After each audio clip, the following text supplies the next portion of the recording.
बिस्मिल्लाहिर्रहमानिर्रहीम। अस्सलाम वालेकुम। लाखों करोड़ों दरूदो सलाम मेरे प्यारे नबी सल्लल्लाहु अलैहि वसल्लम पर, मेरे प्यारे नबी दी प्यारी आल पर। उम्मीद करती हूँ आप भी खैरियत होंगे, हम भी खैरियत से। अल्लाह ताला हम सबको हिफ्ज़ व अमान में रखे। मेरे यूट्यूब चैनल का नाम है सकीना की दुनिया। आप लाइक करें, शेयर करें, फॉलो करें, अच्छे अच्छे कमेंट करें। तो मैं अभी जो आपको दिखाने लगी वो हैं जी ये तस्बीहां। अब रमज़ान शरीफ आ रहा है तो मैंने कहा कि हम कोई ना कोई चीज़ ना बदल के लें। जो मैं आम हालात में तस्बीह पढ़ती हूँ वो थी ये वाली। तो अब मैं सोच रही हूँ कि मैं जो शुरू कर लूँ ना वो है ये वाली। जैसे ही रमज़ान शरीफ आता है घर में बहुत सारी चीज़ें जो नई नई होती हैं। पहले तो मेरी ये एक आदत थी कि जैसे ही रमज़ान शरीफ आ रहा है मैंने बेडशीट भी नई लेनी है और मैंने एक आधा कुछ ना कुछ बर्तन भी ख़रीद के लाना है। तो अब बर्तन मेरे पास इतने पड़े हुए हैं तो इस दफ़ा मैं कह रही हूँ कि मैं कोई ना कोई नया सेट निकालूंगी रमज़ान शरीफ के लिए। बंदा खुशी खुशी काम करता है। मिर्चें, मिसाले, अनारदाना, सारी चीज़ें पिसवानी होती हैं, बेसन वगैरह लेने होते हैं। तो मेरा जो है ना बेटा वो पढ़ता है तस्बीह। उसकी तस्बीह जो है ना वो थोड़ी बड़ी है और अखरोट के लकड़ी का ना उसका दाना है, मोटे दाने उसे पसंद है। तो मेरा जो पोता है मासूम सा छोटा सा है वो कहने लगा बाबा दादो आप तस्बीह पढ़ते हो तो बच्चे नहीं पढ़ सकते, मुझे भी दो, मैं भी उस पर अल्लाह पढ़ूँ। तो मेरे पास ये छोटी सी तस्बीह पड़ी थी, ये सऊदीया से आई थी इतनी सारी ना। तो आज सुबह मैं कह रही हूँ तो बेटा आप ये पढ़ो। तो ये मैंने उसको दिए तो मेरी जो पोतियाँ ने वो कहती दादो हमें भी दे। एक एक थी तो वो इससे बड़ी, पर एक एक मैंने उनको भी उठा के दे दिए। तो अब मैं कहती हूँ कि मैं ये वाली तस्बीह निकालूं जो कि मैं ना रमज़ान शरीफ में ये वाली तस्बीह शुरू कर लूँ। माँ जी ये भी प्यारी, पर प्यारी वो वाली भी बहुत है। नहीं ये जो दूसरी पड़ी सामने इसी जैसी ये वाली ये भी बहुत ही खूबसूरत है। तो इसी तरह जैसे कि एक ये मेरा कोई ना कोई बच्चा बेटी कोई ना कोई ले आते हैं और मेरे पास ये जमा होती रहती है, या कोई हज उम्रा करके आता है तो वो भेज देते हैं। तो ये बहुत ज़्यादा तस्बीहां ना मेरे पास पड़ी हुई हैं। तो ये वाली भी कोई उम्रा करके आया था, हज करके आया था, उसने मुझे दी थी ये वाली। तो ये मैंने बना के रखी है रोटी जो कि मैं रोज़ाना परंदों में डालती हूँ, परंदों को डालती हूँ, वो खाते हैं। कल मेरी तबीयत सही नहीं थी तो मैं अपनी रोटी भी ना बनाई और परंदों की भी। अच्छा मैंने तो फिर खा ली, जो परंदे थे ना उनको मैं ना डाल सकी। आज जब मैं बना रही थी तो मैं कह रही थी कि आपको अल्लाह ताला परंदों को हर चीज़ को रिज़्क देने वाला, पर मैंने रोटी नहीं बनाई। मुझे ना थोड़ा सा पछतावा हो रहा था कि मैंने नहीं बनाई और मैं नहीं डाल सकी परंदों को। तो अभी मैं जाके उनको ये रोटी भी डाल दूंगी और ये तस्बीह का चुनाव कर लिया। अभी और थोड़ी देर तक मैं बर्तनों का भी करती हूँ और बेडशीट भी इंशाल्लाह बेहतर से बेहतर लूँगी जो कि हम ईद पे डालेंगे। और बेटे ने ये बहुत ही प्यार से ना अलमारी में संभाली हुई है उसने। हाँ तो ये मेरा पोता लेके गया, फिर उसने अलमारी में रख ली है कि ये दादों ने दी है तो ये मैं पढ़ा करूँगा। यही हम कहते हैं ना कि बच्चे बड़ों से असर लेते हैं, बड़े हम जो करते हैं वो बच्चे देखते हैं। तो ऐसे काम करने चाहिए कि हमारी जो आने वाली नई नस्ल है ना वो हमें देखे और देख के उन्हीं कदमों पर वो चले। मैं आपके साथ शेयर करने लगी हूँ, आप भी कहेंगे कि गलती तो सबसे होती। जैसे मैं कह रही हूँ ये मैं आपको दिखाती हूँ दुपट्टा है लीलन का, बिल्कुल नया प्योर। और ये पड़ा था वहाँ जहाँ कपड़े हम कोई रफ कपड़ा होता है ना हम रख देते हैं कि कहीं सफाई सुथराई के काम आ जाएगा। तो ये उधर पड़ा था तो मैंने उठाया तो बेटा कहता कि अम्मी मुझे दे दो, हम कहीं ना कहीं सफाई सुथराई में लगा। उन्होंने जाके सेल में रख लिया। एक दिन मुझे ज़रूरत पड़ी तो मैंने कहा ये तो इतना बड़ा है तो इससे ना मैं थोड़ा सा फाड़ लेती हूँ। ये देखो इधर से मैंने फाड़ा। जब मैं फाड़ने लगी कैंची से काट लगाया तो मैं जोर लगा रही तो फटता नहीं। मैं कहती हूँ दुपट्टा तो नया है, पता नहीं इसका सूट है कि नहीं है या खाली दुपट्टा है। जैसे मैंने फाड़ लिया तो अगले दिन मेरी बेटी की फाइल थी वो मिल नहीं रही थी तो मैं ढूंढने लगी तो इसका सूट अंदर पड़ा था, ये बिल्कुल प्योर दुपट्टा। तो मैं कहती हूँ बेटा मैंने तेरा दुपट्टा फाड़ दिया है। अभी भी कहती हूँ काफ़ी बड़ा, मैं इधर से ना उसे पीको करा के दे दूँ तो सूट के साथ ना घर में ये चल जाएगा। ये गलती की मैंने जो है आपको बता रही हूँ।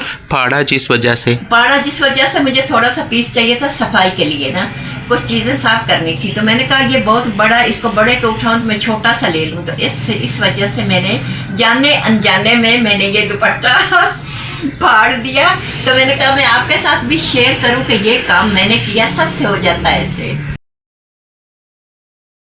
किचन में चूल्हा ऑन करते हैं, हम बनाने लगे फेनिया बेटा लाया था तो मैंने कहा एक बार बना लेते हैं, देखते हैं कैसे बनती हैं। इनके बनाने के बहुत सारे अच्छे फायदे ये इनको भूनना नहीं पड़ता, बाकी सेवियों को भूनना पड़ता है, फिर बॉयल करना पड़ता है, फिर पानी निकाल के पकाना होता है। ये जो सेवियाँ ने इनको इसी तरह दूध में शामिल करके और चीनी डाल के इलायची डाल के इनको पका के नीचे उतार लेते हैं। बल्कि इतना आसान है कि दूध को बॉयल आ जाए, दूध नीचे उतार लो, ऊपर से सेवियाँ डाल दो, ये फिर भी सेवियाँ तैयार हो जाती हैं और बनती भी बहुत अच्छी हैं।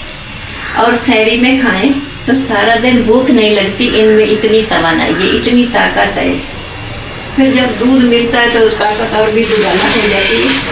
इससे दूध गर्म हो जाए तो हम थोड़ा सा हिस्सा इसका ऐसे काटेंगे, ये थोड़ी सी काफ़ी बन जाती है। जब मेरे बच्चों की अभी शादियाँ नहीं हुई थी, सारे बहन भाई एक जितने से, इनको इतना शौक होता था, इतना शौक होता था, मेरे घर पूरा रमज़ान सेवियाँ ख़त्म नहीं होती थी। तो इनकी और एक अच्छी बात ये है कि अगर सेवियाँ डाली हैं तो वो ठीक नहीं हुई हैं, मतलब जैसे आप चाहते हैं वैसे नहीं हुई हैं, उससे थोड़ी लिक्विड ज़्यादा है, पतली ज़्यादा। तो इसको थोड़ा सा उठाओ और उसमें शामिल कर दो और सेवियाँ फिर भी तैयार हो जाती हैं। सारे बहन भाई सिवाय मेरे।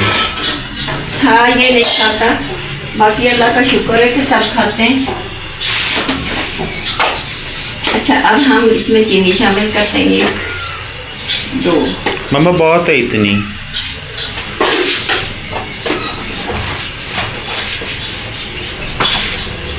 रमज़ान शरीफ की वजह से मैं भी थोड़े थोड़े से जितने मुझसे हो सकते हैं मैं काम कर रही हूँ, कुछ न कुछ सफाई कर रही हूँ। कोई बोतलें जो हमारी चीनी, पत्ती, नमक, मिर्ची वाली, उनको भी साफ कर रही हूँ, धो के खुश कर रही हूँ, उनमें चीज़ें शामिल कर रही हूँ, मिला रही अंदर, मतलब डाल के रख रही हूँ।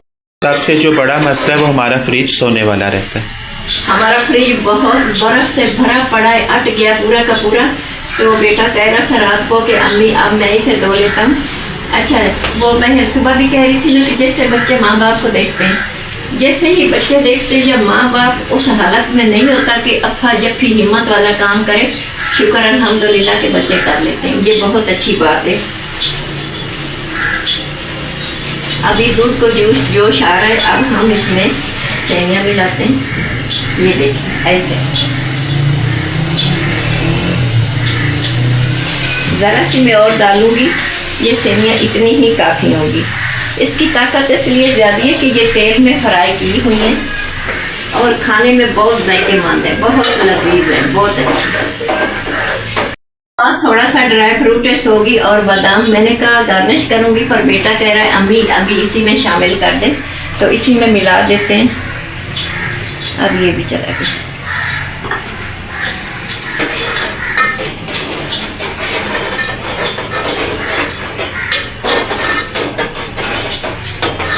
देखो हमारी सेवियाँ थिक हो गई हैं, ये तैयार हो गई हैं, ऐसी होनी चाहिए। मैंने बनाई है फेनियाँ, अब ठंडी हो गई हैं। पहले तो लेते थे मार्केट से, इस दफ़ा मेरा बेटा जो है ना वो बाज़ार से ले आया है। ये मिली है 160 रुपए का पाव। हमेशा दूसरी सेवियों से ये ज़्यादा महंगी होती है और अच्छी बनती हैं, लजीज होती हैं। जो मुझे इसमें आसानी नज़र आई है ना वो ये कि इसको उठाओ और दूध में मिला दो और सेवियाँ तैयार हो जाती हैं। तो मैं ये बात कर रही थी कि इस दफ़ा ना पैकेट वाली भी नहीं लूँगी, डब्बे वाली भी नहीं लूँगी। इस दफ़ा मैं ईद पे ये वाली फेनियाँ लेके बनाऊँगी। ये बहुत ही खूबसूरत और अच्छी लगती हैं। जैसे कि सहरी करनी है, वक्त थोड़ा और दूध गर्म करो, सेवियाँ प्याले में मिलाओ और ये तैयार हो जाती हैं।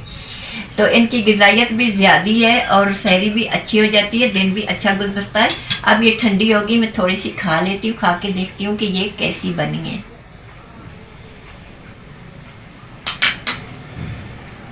ये बहुत अच्छी बनी है, बहुत ही मुलायम, नरम और सॉफ्ट और जायके वाली है। बेटा लाया ना तो इसका एक पैकेट था किलो वाला, एक आधे किलो वाला। तो ये था पाव वाला पैकेट जो हमने लिया 160 का। वो इसलिए हमने पाव लिया कि पहले हम पकाएंगे फिर खाएंगे, देखेंगे हमें अच्छी लगती हैं तो ईद पे भी लेंगे और सहरी अफ्तारी के लिए भी फिर ले आएंगे। इसलिए हमने ये छोटा सा पैकेट लिया पाव वाला। ये अच्छी है, पसंद बहुत अच्छी है, बहुत लजीज है। तो मैं भी ये कहती हूँ कि अगर हम पाव भी लेते हैं ना तो हमें तो ईद पे पाव भी काफ़ी है। पाव के लिए भी 2 किलो दूध चाहिए होगा, फिर पाव फेनियाँ जो है ना ये तैयार हो सकेंगी। अभी मैं आपको दिखाने लगी हूँ सौदा जो अभी मेरे घर आया है रमज़ान शरीफ के लिए। तो नेक महीना रहमता बरकता वाला आ रहा है। अल्लाह ताला सबके दस्तरखान भरे। ये है रूह अफ़ज़ा शरबत और ये है आम का अचार नेशनल वालों का। तो ये है चाट मसाला जो कि हर रोज़ चाट बनता है तो हर रोज़ इस्तेमाल होता है। और ये है टमाटो केचप और ये बॉम्बे बिरयानी मसाला। माँ जी ये बदलना, ये वाला जो है ना इसमें बहुत मिर्चें होती हैं, बदल लेना, दूसरा लेके आ जाना जी। और वो शरबत भी देना। हाँ, ये वाला शरबत है जो कि बहुत ही अच्छा है। मौसम तो ठंडा है, बहरहाल फिर भी ये चीज़ें रोज़ेदार को बहुत अच्छी लगती हैं। खट्टी मीठी चटपटी चटनियाँ वगैरह, चाट, ये सारी चीज़ें बहुत अच्छी लगती हैं रमज़ान शरीफ में ना।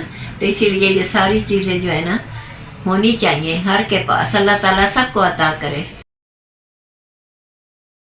मेरा जो आज का सवाल है वो ये है कि मेरे पास है नेशनल वालों का बिरयानी मसाला। तो जब आपसे सवाल ये कि जब आप बिरयानी बनाते हैं तो उसमें आप नेशनल वालों का मसाला इस्तेमाल करते हैं या शान वालों का करते हैं या कि घर का मसाला इस्तेमाल करते हैं, ये जवाब आपने कमेंट में देना है। अभी रमज़ान शरीफ आ रहा है तो जैसे कि रोज़े रखे होते हैं, इबादतें करनी होती हैं, नमाज़ें पढ़नी होती हैं, तो सोचते हैं कि हम प्याज काट के रख लेते हैं, सूलत हो जाती। जैसे चने उबाल के रख लिए, और जो चने उबाल के रखते हैं वो तो समझ में आता है। जो प्याज है ना, ये मैंने भी इसी तरह काटना शुरू कर लिया था, मैं भी रख लेती थी। मेरा जो बेटा है ना उसको बचपन से आदत है कोई ना कोई रिसाला पढ़ना, कोई बुक पढ़नी, बच्चों का रिसाला, कोई बड़ा रिसाला, और इसी तरह ना वो लगा रहता था, बचपन से ये करता था। उसने कहीं पढ़ लिया कि जो प्याज हम काट के रखते हैं ना, ये पड़ा पड़ा जहर छोड़ देता है, जिसके अंदर कड़वाहट होती है ना उसका जहर बन जाता है। तो ये इंसानी सेहत के लिए बहुत ही खतरनाक है, बिल्कुल भी अच्छा नहीं है। जब से मेरे बेटे ने मुझे बताया तो मैंने कभी प्याज काट के नहीं रखा। खा मेहमान आ जाएं, रमज़ान शरीफ है, छोटी ईद है, बड़ी ईद है, जो भी मौका हो ना, त्यौहार हो, दिन हो, वार हो, मैं प्याज काट के नहीं रखती। मैं ताज़ा प्याज काटती हूँ और उसी वक्त मैं वो इस्तेमाल करती हूँ। आज हम बात करने लगे भारती की, जो कि इंडिया में है, जिसकी मतलब कि वो प्रोग्राम करती है टीवी का। जैसे उसने अपनी ज़बानी बताया कि जब मैं पैदा होने वाली थी तो मेरी माँ को इतनी मुश्किलात थी, रोज़ी की, रोटी की तंगियाँ तकलीफ़ां। 2 बच्चे भारती से पहले थे, उसके बहन भाई थे। तो कहती है कि माँ कहती थी ये पैदा ही ना हो, पर जो जी आना होता है आके रहता है। फिर वो पैदा हो गई तो कहती है मैं माँ के हालात देखती थी, माँ कितनी तकलीफ़ में थी। तो छोटे से प्लेटफॉर्म से वो शुरू हुई, आके कंपेयरिंग करना और जो प्रोग्राम होता उसमें शिरकत करना। इसी तरह करते करते उसकी जो मेहनत है वो रंग ले आई। फिर उसकी शादी हो गई। शादी हुई है, अल्लाह ताला ने उसे 2 बच्चे अता किए हैं और अपनी मेहनत उसने जारी और सारी रखी। उसकी पानी वाली फैक्ट्री भी है, तो 2 यूट्यूब के उसके चैनल भी हैं, अपने चैनलों पे भी घर उसका काम कर रही है।